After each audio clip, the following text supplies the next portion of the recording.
چې نبی علیه الصلاة والسلام په ټوله زندګۍ کې تهجد نه دی قضا کړی. تهجد څونه لوی عمل دی. د تهجد په ذریعې سره کتابونو ذکر کړی دی چې تهجد داسې عمل دی، تهجد داسې عمل دی چې په دغه عمل سره ځکه چې خامخا تیارې شپې څوک هم نه تر پاسې ټول خلک ودی یو ته تهجد ته یو 2 رکعاته 4 رکعاته یا 8 رکعاته وکي او الله نه بیا سوالونه کې یا ذکر اسکار کې دغه ټیم او تهجد نه بعد دعا کې کنه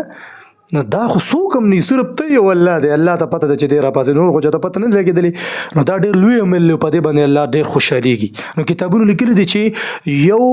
تهجد گزار به دا به خامخا د الله ولی دا کیدی نشي،